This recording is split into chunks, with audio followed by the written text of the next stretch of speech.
better health. Hello, South Florida and beyond, and welcome to the How to Stay Healthy show. Happy TGIF Friday. And as this time of the year, all the time, a lot of New Year's resolutions, which I have to imagine the top one is losing weight in America with obesity.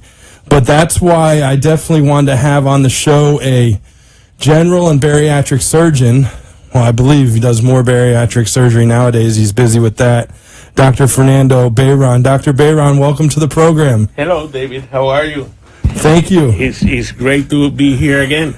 I appreciate it. I know you're a veteran of this radio show. You've been on a few times. Yes. So let's get right into it, and then we'll talk a little bit more about the sponsor a little later because I don't want to waste any time.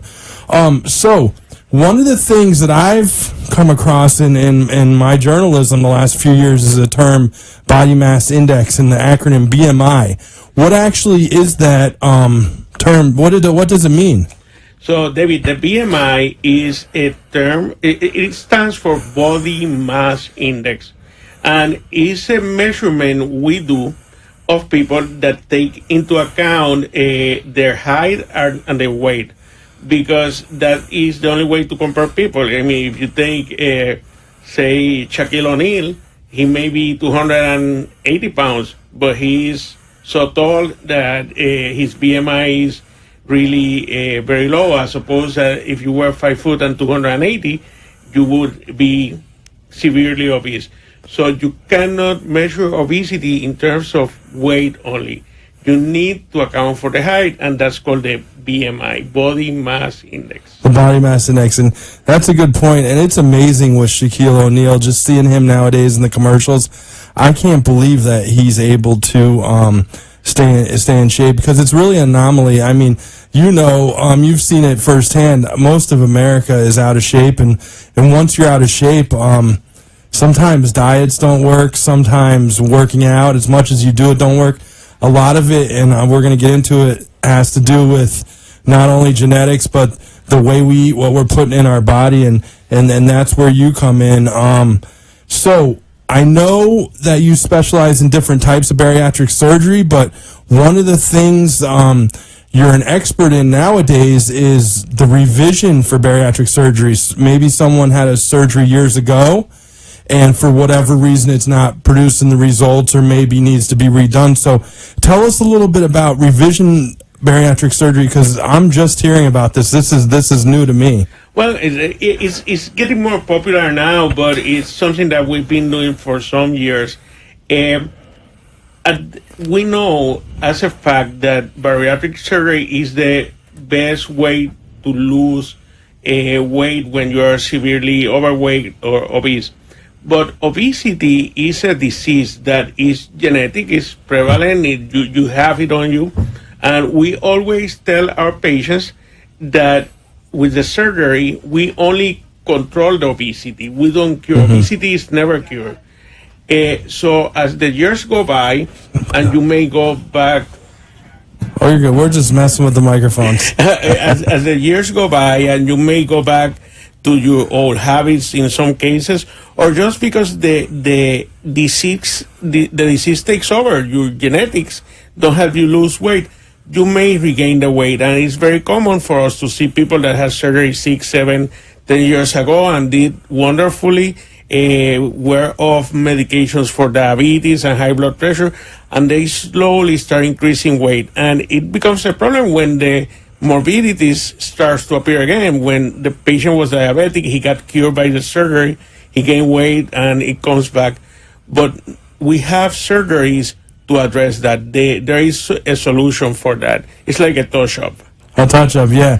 And now one of the things, last time I was in your office, when I believe you're over in Sunrise at the time, we talked with a married couple who had their bariatric surgery by someone else, a different doctor. I know a doctor you know very well, but I think it was like 15 years before or something. I mean, correct me if I'm wrong. And then you did the revision surgery on the husband and wife?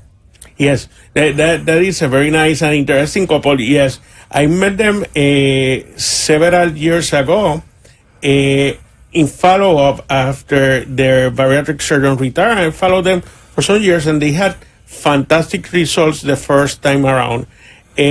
But it lasted like 7 or 8 years, and they slowly, because of a combination of their disease and their losing the tight control that they had of their diet, regained their weight.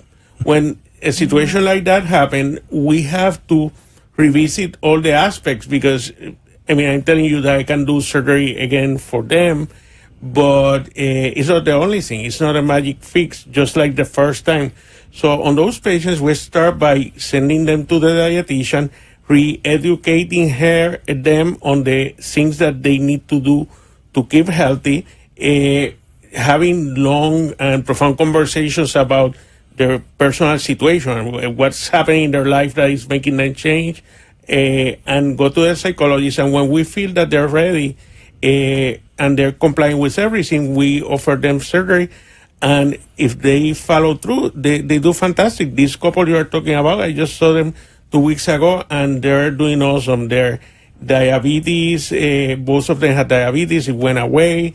One of them had to have a knee replacement. He had it recently, and it was excellent. He was back in his very demanding physical job a few weeks after the surgery, because when you lose your weight, it also helps you recuperate from any of the physical maladies. If you need a knee replacement or have arthritis, you're going to get better if you don't put so much weight on those knees. So this couple were the perfect example. They lost their weight with the revisional surgery after they went through all the process.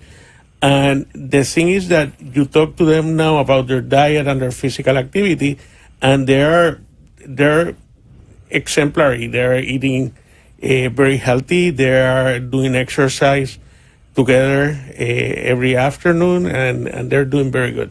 That's important. I remember they had children too, which kind of helped them to see the reason why to do such a great measure, for their health.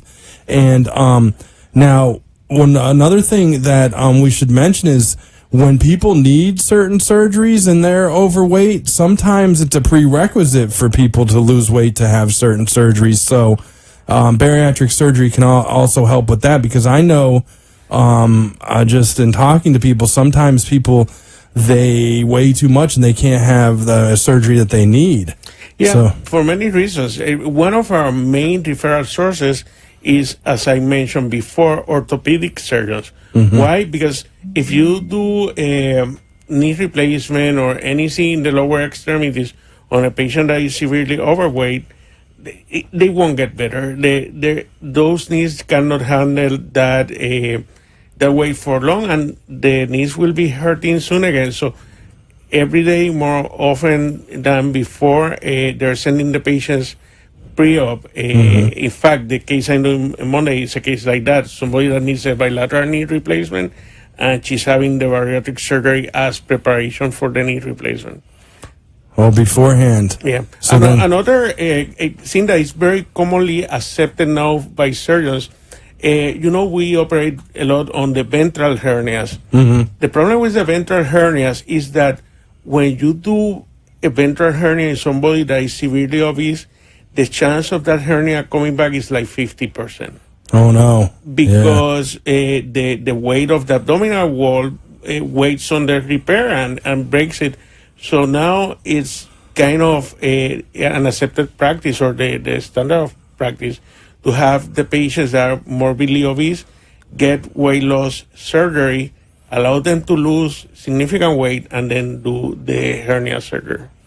And we're here with Dr. Fernando Bayron. He's a bariatric surgeon and general surgeon with Tenet Florida Physician Services in Fort Lauderdale. You moved your office from Sunrise, now you're over in Fort Lauderdale, right? Yeah, we are now on campus at the Florida Medical Center campus. Is at 4900 West Oakland Park Boulevard. Suite 101. Suite 101. And I got the number here, 954-472-1322. Or you can type in drfernandobayron.com online, and you can get all this information as well. or tfpsdocs.com is good too. You can search for him there. Now, are you medical director of bariatric surgery at the hospital? Yes, I am. Oh, wow, you're the medical director. For many years now. We have our program at Florida Medical Center has been open since the 90s. Actually, the first laparoscopic gastric bypass in the state of Florida was done by our program. I wasn't there yet, by Dr. Carlos Carrasquilla in the 90s. And that program has been successful forever. We have been a center of excellence or a certified quality bariatric program since the certification for centers of excellence was created early in the 2000s. So at the present, we have 3 bariatric surgeons with a very busy schedule. Wow, 3. I don't think I've seen a hospital with that many. And I'm actually sharing this to Facebook Live as we speak. You can always get this or any of our shows on All County Healthcare Incorporated, INC. Just type that into the search bar, and you'll be able to get this show anytime that you want to take a look if you missed anything as well. And I just shared it to my Facebook page. I just had to take the time to do that. And again, we're here with Dr. Fernando Bayron. We're talking bariatric surgery, general surgery, and bariatric revision surgery, which is new to us here on the radio show. I don't think we've ever talked about that as well. Now, talk a little bit about some of the weight loss surgeries you do. These are before revision. Say first time. What are I know is bypass one of them? Yeah. Nowadays, basically, the surgeries that are accepted are the gastric bypass and the gastric sleeve. Those are the most prevalent. Mm-hmm. The gastric bypass was the most prevalent in the last 10 years, and it has slowly been giving part of the market share to the gastric sleeve. The gastric sleeve is the most commonly performed procedure nowadays. The lap band, which was very popular 10 years ago, has decreased. We are seeing now results that were not as good as we expected. So the lap band at some point in the last 10 years was about 35 to 40% of all the procedures performed. Now it's only like 3 or 4% of all the procedures. Wow. Performed is going away. We're not doing too many lap bands. And then there's another procedure that is called the duodenal switch, which is a very aggressive advanced procedure that is basically designed for the people that are extremely overweight. We're not talking about the 40 BMIs. We're talking about the 80 BMIs, people that are in their 600, 700 pounds. Oh, wow. I know there's a TV show like that we all, when we're flipping channels as well. So that's where the weight kind of becomes something that could cause death in the end, right? Well, even we like to think that when you're 600-700 pounds, it's deadly, and it is for many reasons. For the morbidities that it creates, the diabetes, the high blood pressure, but also because of the mechanics of your respiration. For example, if your BMI is very high and you happen to have a car accident, your mortality will be 2 or 3 times that of somebody underweight, because your body habitus doesn't allow you to breathe appropriately on a ventilator or to undergo emergency surgery that you may have to have. So it's a good measure of prevention, even for surviving an accident, to be in an appropriate weight. Now, when we have people that have the BMI of 40, which is not that extreme, it's the lower limit of where we consider patients to have surgery, still your life expectancy is 10 to 12 years shorter than your counterparts that are on their ideal body weight. So in a shorter or longer term, obesity is a deadly disease. That is just amazing information. We're here with Dr. Fernando Bayron.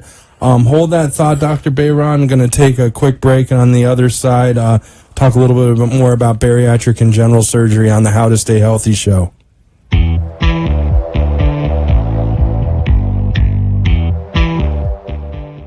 How to stay healthy. It's a question asked by many people and answered by few. On How to Stay Healthy with David DePino, I'm going to bring you the latest in health news by interviewing top doctors from South Florida and around the world. Tune in on Fridays at 5:30 p.m. right here on WWNN Radio 95.3 FM and 1470 AM, the Health and Wealth Network, to hear the latest health treatments. And my curveball question of the hobbies and passions in life doctors pursue when not providing medicine. All County Healthcare, Inc. is locally owned and operated, serving the Tri-County area, Palm Beach, Dade, and Broward counties for the last 25 years. The practice of medicine is changing dramatically. All County Healthcare, Inc. still does it the old-fashioned way, where our nurses and healthcare professionals come into your home to service your medical needs, providing you the fastest and best care possible. For more information, call 954-717-7027. And remember, Medicare Home Care is covered by Part A of Medicare with no out-of-pocket cost to you. It's your decision, and only your decision, on what healthcare agency you use. Call today. All County Home Health Care, Inc. at 954-717-7027. License 200999096. And now back to How to Stay Healthy, your weekly doctor's interview and prescription to better health. Hello, South Florida and beyond, because we could even be in space now with Elon Musk his Tesla in space. Maybe that radio station has got us on. Yeah, you never know. May need extraterrestrial life may need some revision surgery someday. But all kidding aside, we have a great program going here. Bariatric revision and general surgery with Dr. Fernando Bayron. Dr. Bayron, I have the unique experience of seeing the Da Vinci robot up close, and actually, I went to a demo last week. We were talking about. I actually got to drive it. Just a demo, but just fascinated. Now, this Da Vinci robotic surgical system, this is something that is kind of new to the media talking about this, but you yourself have done how many cases with the robot? I hope that during the next few months I get to 1,200. Wow, that's amazing. That's a lot of experience. And talk about a little bit about the Da Vinci. It's a laparoscopic robot, correct? Yeah, the Da Vinci, in reality, and that's funny because always patients, you talk to them about doing robotic surgery, they say, but who's doing the surgery, you or a robot? But the robot doesn't do the surgery. The robot is an upgrade on the laparoscope. Laparoscopy is the surgery we used to do, or we still do a lot also, that allows you to go in through tiny incisions with scopes and instruments to do surgery. The problem was that laparoscopy is limited in certain aspects.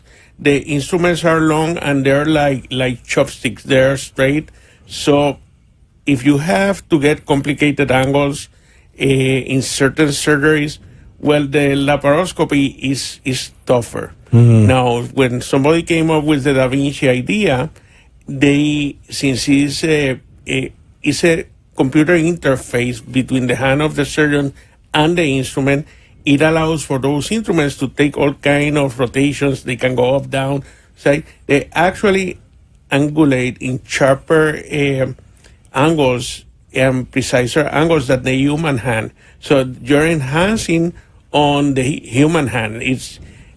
That's why it's so great, and it allows us to do very complicated surgery through very small incisions. And you use your thumb and fingertips in the module to move the laparoscope? Right. You use something that we call a haptic control, and is like controlling a hand control. It's not like a joystick, as you say. You use your 2 fingers and your wrist for rotation, and it has, I believe, is 270 degrees of motion in any angle.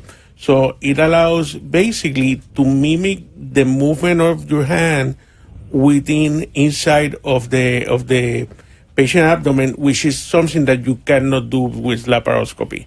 And there are some cases where that is necessary.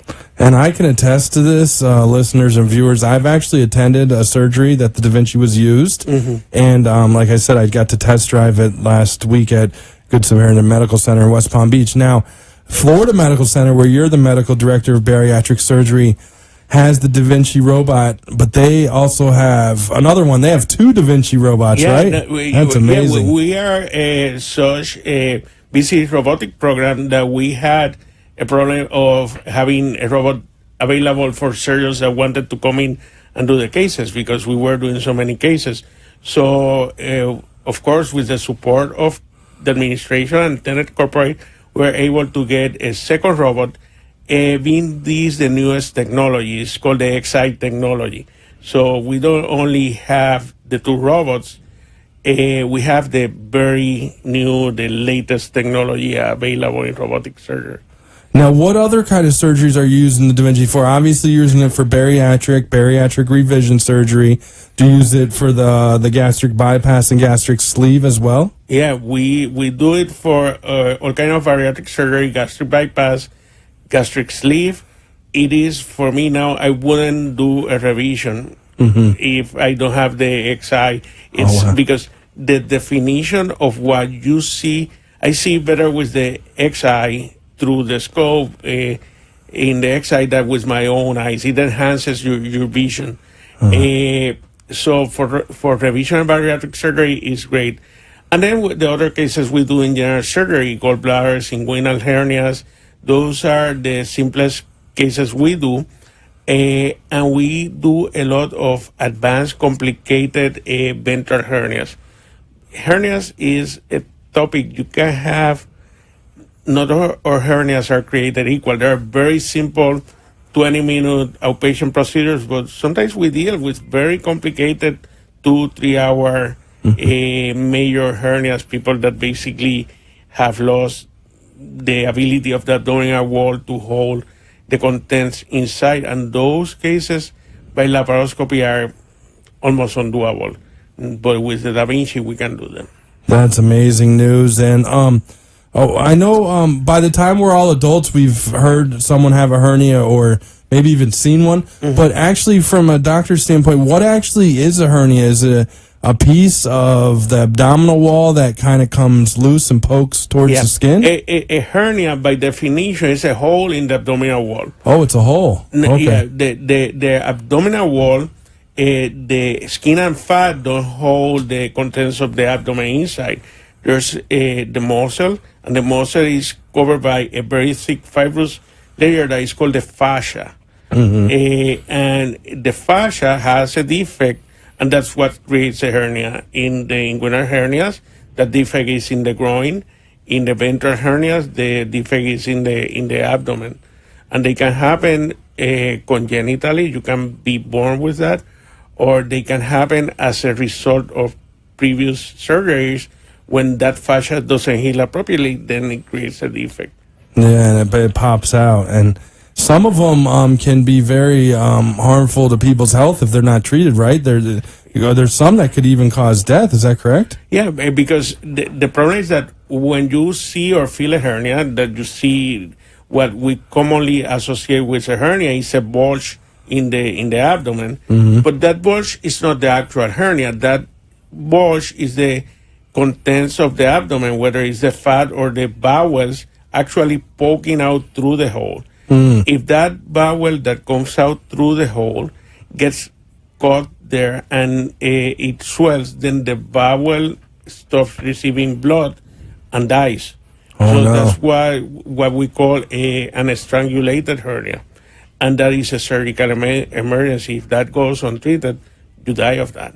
Yeah, that's when it gets really complicated. So definitely check out Dr. Fernando Bayron if you have any of these ailments or interested in bariatric surgery to better your health. He's a general surgeon and bariatric surgeon with Tenet Florida Physician Services on staff. He's a medical director of bariatric surgery at Florida Medical Center.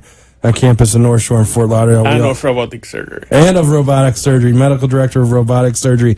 And let me tell you, since we're back on the robot, that thing is so precise. People, I think robot's kind of the stigma, like, okay, it's a robot, but Dr. Bayron or whatever doctor's using it he's controlling it. And what it does for me, it just makes, like you said, so precise turns and 270 degrees that you wouldn't be able to do with laparoscope. And No, it allows you to do things that are undoable. And also, I mean, it has advantages for the patient. Length of stay in the hospital is shorter because they get less tissue trauma, so they go home earlier. Pain is diminished, there is less bleeding. It also provides benefits for the surgeon. It's more ergonomic. We get to do complex surgery sitting in a chair as opposed to standing there for 4 or 5 hours. Yeah. So it makes your active life as a surgeon longer, protects your shoulders. You know, it's interesting. Laparoscopic surgeons, their occupational hazard is shoulder and neck injuries. They retire because of shoulder injuries. From moving that laparoscope and trying to get those angles that you have to do to get those angles. So one of the advantages for the surgeon of robotic surgery is that it protects your neck and shoulders. And it allows you to do more precise dissection because it's better. It has better angles. I knew something was different about you when you came in today. You have a easier job with the robot. I can do more surgery now in a day. I know. I'm not as tired when I finish the day. No, you really do look great, though. It's hard to believe we wrapped up 30 minutes. Another reason the robot is great, smaller scars for the women as well. Yeah. Guys want to show their scars, women want smaller scars. Gallbladders, we actually, with the robot, can do through a single incision in the umbilicus. So the incision basically becomes invisible. Well, thanks again, Dr. Bayron. You're always welcome on the program on the How to Stay Healthy. It was great to be here. Thank you.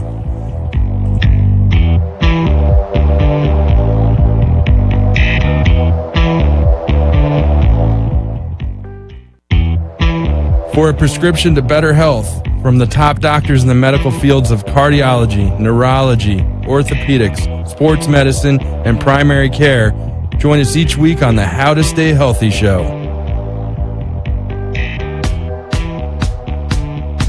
The opinions expressed on the